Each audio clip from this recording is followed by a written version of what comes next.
নমস্কাৰ এই মুহূৰ্তত জনাইছো অসমৰ প্ৰত্যেকগৰাকী জনসাধাৰণৰ বাবে কেইবাটাও গুৰুত্বপূৰ্ণ খবৰ। আজি হৈছে 15 জুলাই। আজি আমাৰ প্ৰথমটো গুৰুত্বপূৰ্ণ খবৰ। আজিৰ পৰা গড়ৰ পৰা নোলাব ভয়ংকৰ ৰূপত আহি আছে ধুমুহা বৰষুণ।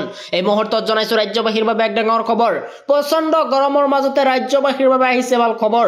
18 জুলাই পৰ্যন্ত ৰাজ্যত হ'ব ধাৰাসাৰ বৰষুণ। বতৰ বিজ্ঞান কেন্দ্ৰই জাৰি কৰিছে য়েল্লো এলাৰ্ট আৰু ৰাজ্যৰ বহু ঠাইত পানীৰ বাবে খেতি কৰ্ম কৰিব পৰা নাই কিয়কে ঠায়ে ঠায়ে পাতিবলগীয়া হৈছে পৰম্পৰাগত বেগুলিক বিয়া। 19খনকৈ জিলাত হ'ব মহলদাৰ বৰষুণ আৰু তিনিচুকীয়া, ডিব্ৰুগড়, ধেমাজি, লখিমপুৰৰ লগতে চৰাইদেউ, মাজুলী, শিৱসাগৰ, যোৰহাট, গোলাঘাটৰ লগতে কাৰ্বি আংলং, কাছাৰ, শ্ৰীভূমি, হাইলাকান্দি আৰু কামৰূপ মেট্ৰ', মৰিগাঁও, কামৰূপ গ্ৰাম্য, নলবাৰীৰ লগতে গোৱালপাৰা, ধুবুৰী, দক্ষিণ শালমাৰাত জাৰি কৰা হৈছে য়েল্লো এলাৰ্ট। এই মুহূৰ্তত জনাইছো আমাৰ দ্বিতীয় নম্বৰ খবৰটোলৈ। আমাৰ দ্বিতীয় নম্বৰ খবৰটো আছে ডাঙৰ খবৰ। লাখ লাখ অৰুণোদয় হিতাধিকাৰীৰ বাবে আহিছে এটা ভাল খবৰ। পৰীক্ষা কৰক আপোনাৰ বেংক একাউণ্ট। যদি ধন নাপায় তেনেহ'লে এতিয়াই দিয়ক অভিযোগ। আপোনাৰ অৰুণোদয় আঁচনিৰ ধন সোমাইছে নে নাই জানি লওক। আৰু আজি অৰুণোদয় আঁচনিৰ প্ৰতিগৰাকী হিতাধিকাৰীয়ে লাভ কৰিছে ধন। যদি আজিলৈকে আপুনি কোনো ধন পোৱা নাই তেন্তে শীঘ্ৰেই কৰক আপুনি এই কাম। প্ৰতিটো হিতাধিকাৰীৰ একাউণ্টত জমা হৈছে 1250 টকাকৈ।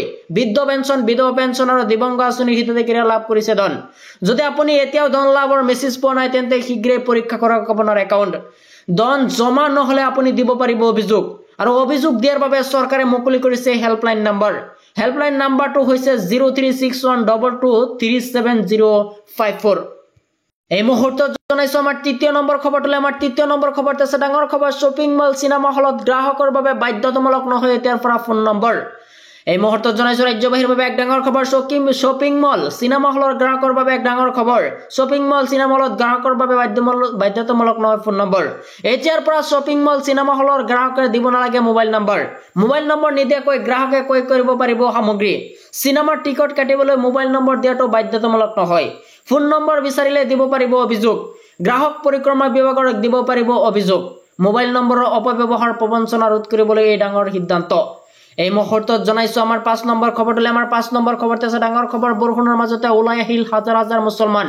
বৰষুণৰ ত্ৰিপাল আঁতৰাই খেদি পঠোৱাৰ অভিযোগ এইবাৰ আৰক্ষীৰ। এই মুহূৰ্তত জনাইছো ৰাজ্যবাসীৰ বাবে এক ডাঙৰ খবৰ। বৰষুণৰ মাজতে ওলাই আহিছে হাজাৰ হাজাৰ মুছলমান। উচ্ছেদৰ পাছত উঠাই দিয়া হৈছে অস্থায়ী কেম্প। আৰু গোৱালপাৰা, কৃষ্ণাই, বিদ্যাপাৰাত উত্তপ্ত পৰিস্থিতি। অস্থায়ী কেম্প নিৰ্মাণ কৰি আশ্ৰয় লৈছিল গৃহহৰা উচ্ছেদিতাই। বৰষুণতে ত্ৰিপাল আঁতৰাই খেদি পঠিওৱাৰ অভিযোগ। আৰু উচ্ছেদিত লোকে অস্থায়ীভাৱে নিৰ্মাণ কৰা কেম্পসমূহ ভাঙি পেলাইছে প্ৰশাসনে। শ আৰক্ষীৰ মোতায়েন কৰা হৈছে। আৰক্ষী ৰাইজৰ মাজত হতাহতি, উত্তপ্ত পৰিস্থিতি।